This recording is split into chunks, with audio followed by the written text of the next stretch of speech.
This is my paper. It's handwritten, as you can see. I hope I'm audible because I will start my speech on 10. And 10. I believe that the Taksaka should save the civilization that they have protected for millennia because firstly, it is within their interest, and secondly, it brings about better impacts for the world itself. Firstly, let's characterize Taksaka themselves. Realize that they are beings whose entire creation was to protect humanity from the threat of Dharma Wangsa.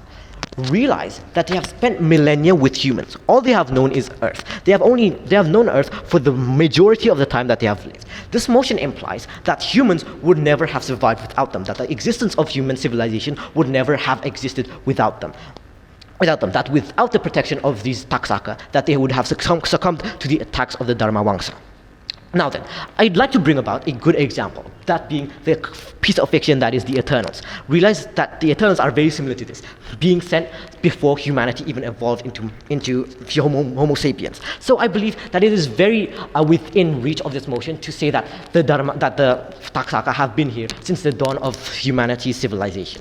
Now then, what exactly is the interest of Taksaka themselves? Realize that this is an actors' motion panels. The entire point of this debate is whether or not it is within the interest of the actors themselves. And we will also bring about a few other points. Firstly, their biggest interest is to protect humanity itself. Their entire purpose was to actually protect humanity itself, and now they have created bonds with humans themselves. They have fallen in love with humans. They have seen the good in humans themselves. They know just how much a human life is worth. So a human life is their biggest priority. Secondly, the opposition might argue that the biggest interest of the Taksaka themselves is to actually have filial piety. But I'll argue to you that it is not. I'll bring a counterfactual to you that it is not. Realize that the Taksaka were basically abandoned by the Gajayana themselves and treated as a tool. Why then do I say this? Simply because as I explained earlier, the entire purpose of this creation was to actually protect humanity itself. And if we assume a bit further, assume that Dvipanga was always going to be a thing, we can say that, they have been deceived by their parents, by the Gajayana, to say that, you're protecting humanity for a good cause, when even though that cause was to actually just incubate another Gajayana. So I do say that there is no filial piety because their parents have lied to them. The entire point of filial piety is to repay what parents have done for you. So I don't think that it is justifiable to say that they want filial piety. So more on this later. Firstly, I'd like to bring a few more disclaimers towards this motion. This will not be talking about the likelihood, as the wording of this motion is prevent the birth of Dvipanga. So I believe that we have the via to say that they will be able to prevent it. Nor is this a mechanism-heavy motion, so we do not bring a mechanism towards this debate. We will only talk about the interest of the Taksaka themselves. Next, I'd like to bring about a good point. Upon my example earlier, this is not explicitly about the Eternals. So you can't say that, the Gajayana is basically the Celestials. You cannot say that the Taksaka are basically the Eternals. So, because it's an entirely different motion, the wording is different, and it's about the Taksaka themselves. So no, you cannot just say that it's set in stone and that they are exactly the same as the Eternals, they are exactly the same as the Celestials. You should actually bring about your own characterization. Now then, which I have already brought. Now then, moving on to my arguments. Firstly, upon their own interest. By saving humanity, it would cater towards their own autonomy, their own guilt, and their own relationships. Realize that the Taksaka themselves have spent more time with humans. They've only spent time with humans. Realize that this means that there is a very, very strong bond with them. Now then, imagine if these people who have very strong bonds were forced to kill the very people that they have bonds with. They do not want to bear the guilt of killing these humans. If you had the chance to save the love of your life with the cost of preventing the birth of your baby, of aborting the baby, I think you choose to save the love of your life, especially when you know it's going to kill her, especially when you know the birth of the baby is going to do insufferable damage to her, fatal damage towards her. This is exactly what's going on within this motion. It's basically saying that Earth is going to give birth towards Dvipanga, and Dvipanga is going to, in that act, kill the entire Earth. That is why this example is actually relevant. Now then, the opposition might say that it's not comparable because Gajayanas are equal to the parents of these people. It's not equal to a baby. This is not true.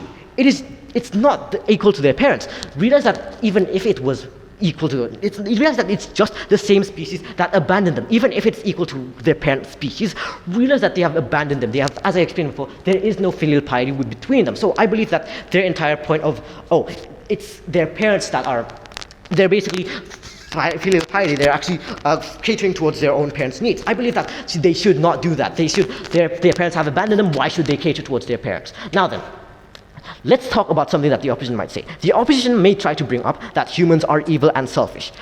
I believe that the good outweigh the bad. Let's look at the status quo. Not everyone is evil. Evil is few and far between. At most, buzzers on the internet or billionaires who exploit people. Realize that you cannot just generalize humanity like that. There are people who are genuinely good in society. There are people such as your neighbors maybe who help you through tough times. There are your friends who help you through tough times. There are your upperclassmen who help you study and whatnot. You cannot just generalize humanity into evil people, especially when the wording of this motion already gives the fiat that humanity has some goods in it. You cannot just say that humanity is evil. Now then, let's actually flip this and say that, oh, what if the Gajayana that you end up saving is actually a bad person? Realize that this is very likely to happen. Realize that the Gajayana being evil is very likely because the Gajayana are very much willing to sacrifice an entire planet. Realize that they are entirely willing to sacrifice an entire planet to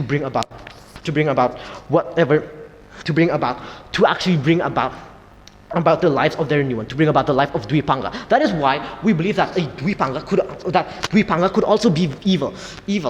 Bringing back to the Celestials in Eternals, realize that they are also evil. Though let's not rely on that too much. Realize that the sole act of being willing to sacrifice billions of people means that you have the very likelihood of being a root of evil. Now then, let's compare an entire planet to one Gajayana. Is saving the entirety of humanity worth more than a single Gajayana? Opposition might argue that a Gajayana could create more life, but is that life worth destroying an entire planet? Let's take a look at Transformers, for example. Realize that Transformers in The Fallen were not allowed to extract energon, their fuel, from living planets.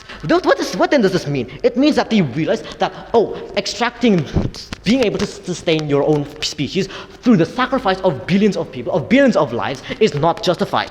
What then happens when we allow this is that it shows that it's okay to do it again. It shows that that we do not care if they do it. It shows that, it's okay to do it again. But then, the opposition might argue that Gajayana are all-powerful beings. They won't care. Realize that we can actually negotiate. Realize that they said that, Gajayana created the Taksaka to actually protect humanity. So I believe that, yes, it is within our right to be able to negotiate with the Gajayana themselves. Even if, at the worst case, they do not want to negotiate and they are very, very evil people, well then, one, you are going to die either way. Being attacked by the Gajayana or being birth food for the Gajayana. You will die anyways. So I believe that at the very least, our side has the ability to actually create one less of them. So our side is able to lessen the amount of threats towards us. So that's why I believe that it is more justified for us to actually take more importance upon an entire planet than a single Gajayana, especially when the Gajayana could be evil. The Gajayana could be evil, and that's why we are very much happier for having one less of them to actually deal with. That is why our side is simply much more within the interest of the Taksaka, which entire purpose is to protect humanity from dangers such as the Dharma Wangsa, or anything that would sacrifice humanity in itself. That is why we are so proud to propose.